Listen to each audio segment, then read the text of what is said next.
Hello everyone, so we're going to read the rest of Brother Trouble, and there are 2 chapters to read, maybe 3, so we'll finish the book today.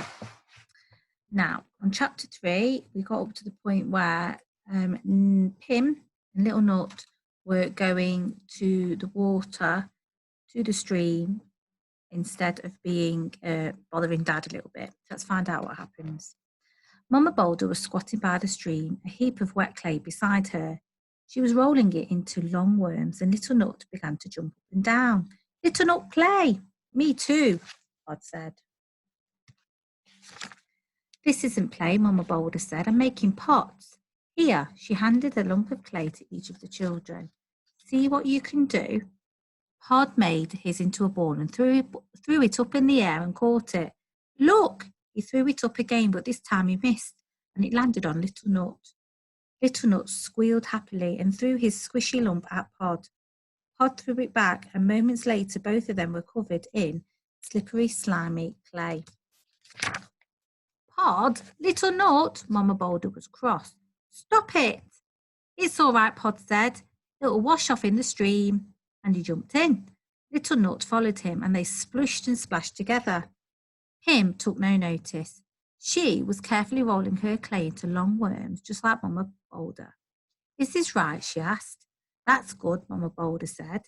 Very good. Shall I show you what to do next? That's how they're making their pots. And those two are now in the stream having fun. But the next second, splosh! Pod had chased Little Nut out of the stream, and Little Nut had tripped and fallen on top of all the rows of clay worms. Mama Boulder rose to her feet. Go away, she roared. Here we are, next chapter. They've been asked to go away from there. Let's find out what happens now. Pod and Little Nut looked at each other, then ran. Pim stayed where she was. Shall I help you make some more? She asked. But Mama Boulder shook her head. Another time, she said, go and see what your brothers are doing. Pim scowled and went after Pod and Little Nut. It's not fair, she thought. They make a mess and I have to clear it up. They get into trouble and I have to look after them. I never get to do what I want. As Pim marched past Dada Boulder, he called to her, but she didn't answer. She stomped into the hut and found Pod and Little Nut crawling around the floor. You're horrible and I hate you, she cried. Pod looked surprised. What did we do? Do? Echoed Little Nut. You spoil everything, Pim told them, and nobody ever tells you off. Yes, they do, Pod said. Grandmama says we can't go out until every little single bit of nutshell is picked up and taken outside. Little Nut nodded, Grandma cross. Grandma grunted in agreement. Pod came closer to Pim. Daddy was making you something special, he whispered. Really? Pim's eyes shone, and she hurried outside. Dada Boulder was under the tree. Pim came up, and he looked at her. Still angry? Pim giggled. Not any more. Good, Dada Boulder said, and he held out something. Here, this is for you.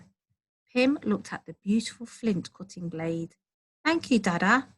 Now run down into the stream. Mama is waiting for you. You can make a pot and keep your knife safe. He winked at her. Safe from your brothers. Pim stopped. Her brothers had been bad, but they would love to make a pot, and it would be much more fun with 3. If Pod and Little Nut promised to be good, can they come too? She asked. Dada Boulder stroked his chin while he thought. Ask Grandmama, he said at last. Pim rushed back to the hut. Can Pod and Little Nut come and make a pot with me? Please, I'll help pick up all the nutshells. It's up to them, Grandma grumbled. Pod and Little Nut stared at her, and then Little Nut grinned. Little Nut is sorry. Me too, Pod agreed. Then you can all go, Grandma said. There they all are, and I think they've made up now. And at least they've said sorry. Pim, Pod and Little Nut ran down to the stream. Mama and Dada Boulder were waiting for them. They got to work on making a beautiful pot. And later on that day, Grandma said that it was the best pot she had ever seen. Perfect for keeping nuts in. That's the end of our story, but there's a little bit on the end about life in the Stone Ages. Because remember, this is where this book was set.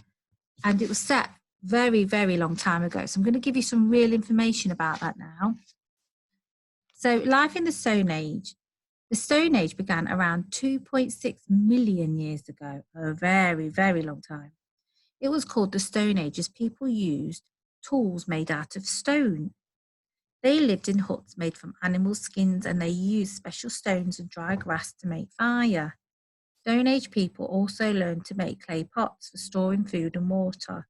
The pots were often decorated with patterns such as zigzag lines. So in the story, we saw Dad was making a sharp object, a flint out of a stone, and he eventually gave that to his daughter. And we did notice also that they made pots out of clay themselves, and they had animal fur skins to keep themselves warm at night. So a very different way of living all those many million years ago. I hope you enjoyed that story. It's now going to be a half term, so have a great half term, rest well, and we will see you when we get back. Good night.